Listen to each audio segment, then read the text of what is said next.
E outra informação interessante é que o marco temporal é uma criação do próprio STF.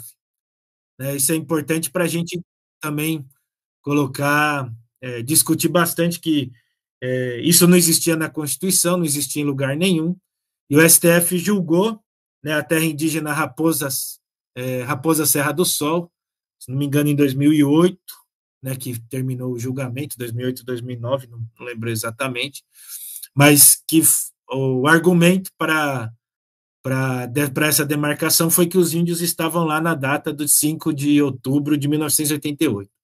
Então, é uma criação do próprio STF, né? Então, é importante, acho que são dados aqui para a gente começar a discussão, Marcelo.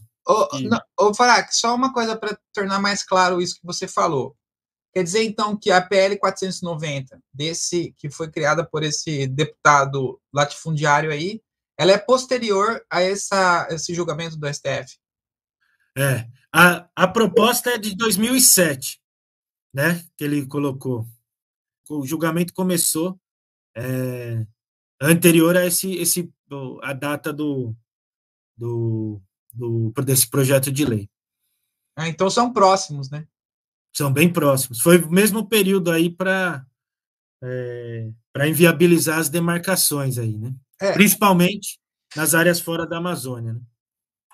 Isso aí já é uma questão polêmica, né, Farac? Porque não entendo bem por quê, mas alguns setores aí querem insistir que o STF é pró-índio, né? Não sei por que esse interesse, né? Mas não é uma realidade, porque o STF já poderia ter votado, mesmo que, além de ter essa questão que você colocou, né, que foi o próprio STF que criou a tese do marco temporal, né? Inclusive, não sei se você vai passar aquele vídeo que o relator da PL 490 soltou agora há pouco na Câmara, né? Em defesa da PL 490, ele diz claramente isso, que eles estão incorporando uma tese que foi criada pelo STF, né? Não sei se a gente vai passar esse vídeo, mas... Vai. Dentro desse sentido, foi apresentado há 16 anos atrás o PL 490, que não fez nada mais, nada menos do que tomar emprestado da decisão do Supremo Tribunal Federal, quando da apreciação da questão jurídica referente à demarcação das terras da Raposa Terra do Sol, o projeto de lei 490 toma emprestado todo o conteúdo que foi fundamental para aquela decisão. E nessa... Esse é um fato, né? Que a tese foi criada pelo STF, mas o segundo fato é que o STF já poderia ter votado. Quer dizer, mesmo que o STF, vamos dizer, criou a tese, mas não foi com uma intenção, que naquela época queria defender a demarcação daquela área e tal, né? Mas assim que saíram as polêmicas, o STF poderia ter liquidado a questão. E daí o Alexandre de Moraes, que é outro que a esquerda costuma defender, né? A gente deve ter bem claro que o Alexandre de Moraes pediu vistas em 2020 ou 2019, né? Pediu vistas no processo, 2020, setembro de 2020, pediu vistas no processo que estava tendo a votação, poderia ter sido liquidado naquele momento, né? Então, aí fica a pergunta, o que impediu o Alexandre de Moraes de votar em defesa dos índios naquele momento? O que impediu? Por que ele não votou? Por que ele parou o processo, né? Pediu vistas? E então, eu acho que tudo isso é bom, até para que os índios tenham uma clareza melhor, né? Todo mundo que esteja envolvido nessa luta tenha uma clareza melhor de quais são as forças que estão aí atuando, né? Eu acho que o objetivo aqui do programa também é esse, né? A gente aqui esclarecer que o principal como é que fala? O inimigo dos índios aí foi o próprio STF. Né? É lógico, você vai jogar lá para o STF votar, mas não dá para você falar para a sua base, você falar para os indígenas, que os ministros do STF são defensores dos indígenas.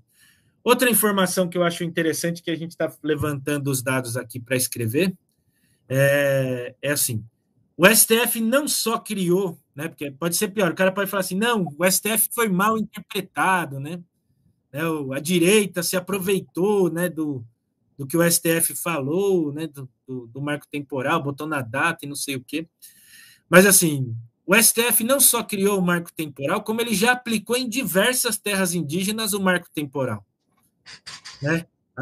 Aí no Mato Grosso do Sul, a Limão Verde já foi negada, com base no marco temporal, pelos ministros do STF. Me fugiu o nome. Qual que foi a ministra aí, que a relatora da ONU foi? Laranjeira Yanderu. Na Laranjeira Yanderu, e tem outra, que é aí em Carapó, perto de Dourados. Esqueci o nome. Onde foi a relatora da ONU, né?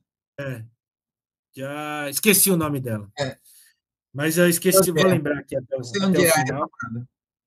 Aqui na Bahia também, né, a Tupinambá de Olivença, terra indígena Tupinambá de Olivença também está questionada, né, a dos Pataxós aqui também estão questionada, né, pelo próprio STF. Então, assim, são vários exemplos aí que o STF não só criou, mas usou, né, o marco temporal para anular terras indígenas.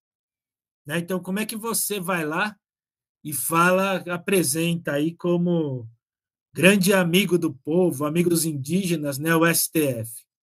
Né? É um negócio muito interessante de se colocar aqui, de lembrar, né, para alguns, né, e de revelar para os outros, né? Porque acho que muita gente não sabe disso daí, né?